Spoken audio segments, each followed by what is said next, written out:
Welcome back, YouTubers. Well, I just want to have a short little video today. I want to talk about something that is near and dear to my heart. My question to you, what is this? What is this? Well, everybody there probably says it's a key. So what is this key? This key is the key to marriage.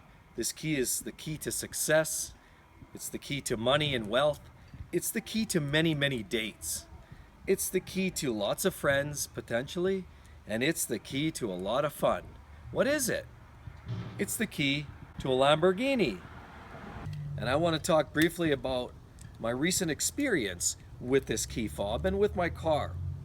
Now you see, I have a 2005 Lamborghini Gallardo, which I bought used. And I bought the car used, I would say about 3 years ago. And when I bought the car, I was given one key. Unfortunately, the owner misplaced the other one, and I had one key to work with. And so I had that one key. And with that one key, there was actually a problem with it. See, when I took the car, when I bought the car, unfortunately, I bought this car, and I ended up shipping it, brought it back to my hometown, which is about 8 hours away from where I bought the car. And so when I bought the car, I knew right away there was something funny with the key. The key would not lock or unlock the doors. But what did I do? Well, you know what? It's a Lambo, and to be honest, I park it in the garage all the time. So it was very low on my priority list. I really didn't feel the urgency to actually get it working properly, to be honest. The key works, like it would start the car, but the buttons would not operate the door locks and central locking. So if I were to use the inside buttons, lock the door and leave, that would be a disaster because I couldn't get back in the car. Well, you could. There is a trick around that. But it's usually somewhat destructive getting into the car doing that. And I can show you that briefly here, momentarily. So what I ended up doing was, I just sort of lived with it for the last 3 years. I decided, you know what, it's low on the priority list. The car runs.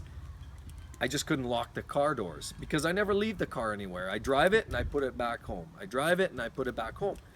So just this year I decided, you know, I'm going to try and check things out. This button's never worked.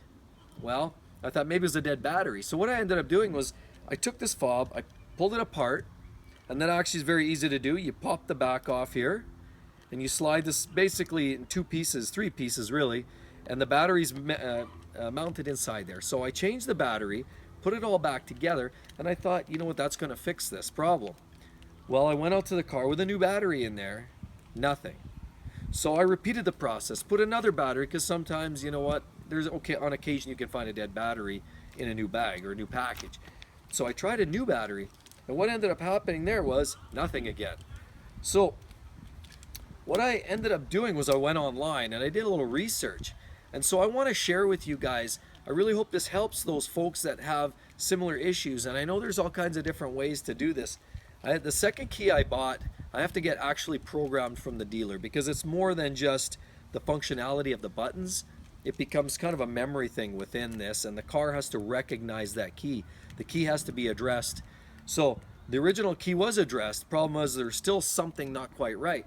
And so what I ended up having to do, I went online, I talked to some folks, and I was steered in the right direction. Now I want to help you here today with this. I'm going to show you what I ended up doing, so follow me.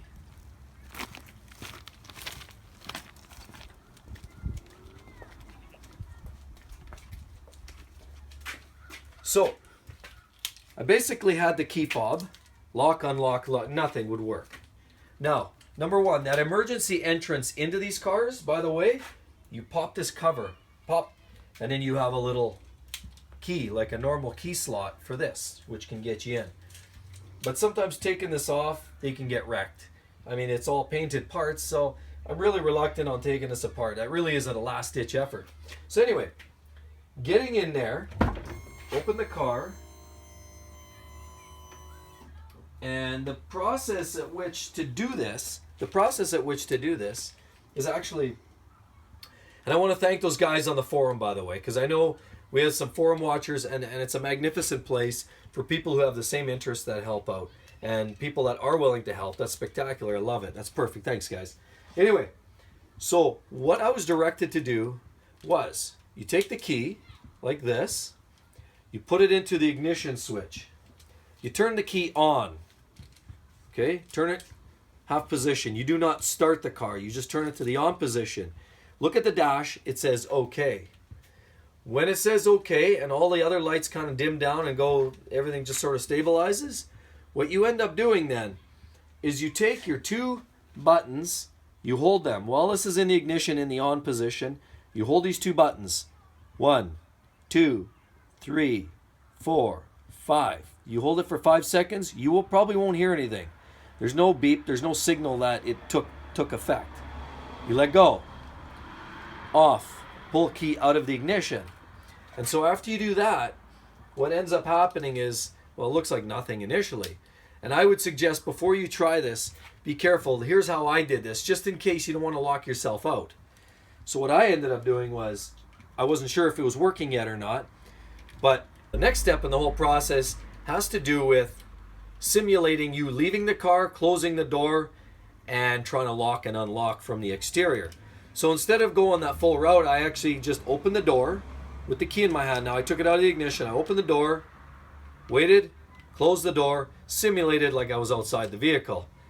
Just to be on the safe side in case this thing kind of flaked out on me, I hit the lock button, boom, it locked. Hit the unlock button, and it unlocked. Lo and behold, I reprogrammed this key, and that gets you back in. So if you ever find yourself, sometimes, changing a battery, the vehicle battery, or some other element, or possibly even the fob battery, may have an impact in the way that works. And in which case, then you have to go through this routine. If you're not aware of that routine, it can be frustrating. I mean, I had to drive around with no way to lock these doors for 3 years. So fortunately, I never took any long trips. But anyway, that being said, everybody, I know it's a short video. I just thought I'd share that with you, that process or that procedure. There's other procedures out there as well, and they're even more risky. But this is the first go-to procedure, and hey, it actually worked for me. I'm ecstatic, and I was just loving it. I was grinning like a Cheshire cat from ear to ear when I found out that it worked. Now I'm excited. This is awesome. Now I can go somewhere, go to a restaurant, lock the doors, and go and not worry about it. So anyway, everybody, I really hope that helps YouTubers and everybody else that's just interested in seeing this information. I hope that helped. Again, in summary, that is the quick process or quick procedure to not reprogram, but in essence, synchronize your key with the car so that the remote locking works again. So if I can so much again ask, please subscribe, like, comment, and we'll catch you on the next one. The next one's going to be an interesting video. We're going to change it up a little bit. So come back and we'll see you real soon. Thanks, everybody. Bye-bye.